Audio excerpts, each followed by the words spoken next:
विरक्त शिरोमणि परमहंस सदगुरु श्री मूर्तिराम जी बाप जी महाराज के अमृत वचन, पेज संख्या 12, प्रवचन संख्या 1।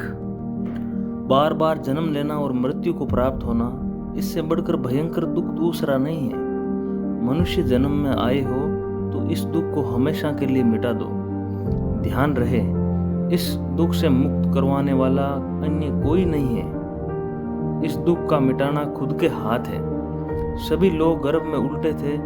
उस समय ज्ञान भी था और जीव बार बार पुकार कर रहा था कि हे भगवान, जल्दी बाहर निकालो, बाहर आकर भजन करूंगा। बाहर आते ही हा हा किया, धीरे धीरे सब भूल गया।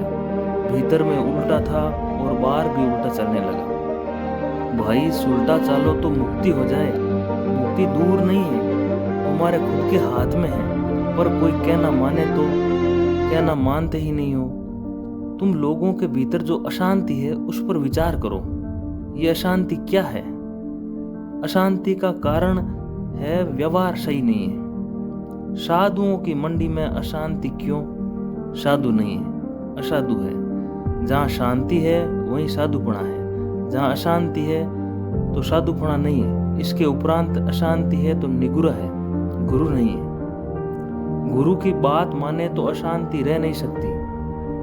कहते हैं कि बाप जी ज्ञान नहीं है ना, सपा झूठी बात। ज्ञान सदैव है, ज्ञानी ही हो, अज्ञानी हो ही नहीं।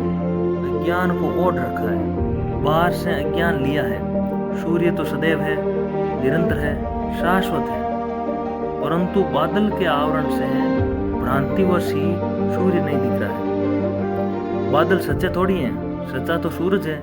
सूरज तो रहेगा लेकिन बादल नहीं रहेंगे। तो ज्ञान है ही नहीं, ज्ञान ही है। अपनी करनी पर ध्यान दो, अपनी कमियों पर ध्यान दो, लेकिन ध्यान देते ही नहीं। और कोई दूसरा कमी बताए तो भी मानते नहीं और कहते हैं कि मेरे में क्या कमी है। अरे है, कमी है। बैठने और उठने, बोलने और सुनने में सब जगह कमी है। कमी से भरे हो और खुद की कमी मानते नहीं, ये गलती है। झूठ पर मत चलो, सच्चाई पर चलो। साईं ने सांचा प्यारा, झूठा का तो मार्ग ही न्यारा। बाप जी महाराज के चरणों में कोटि कोटि दंडवत प्रणाम। सभी रामस्नेही भाइयों और बहनों को राम जी राम।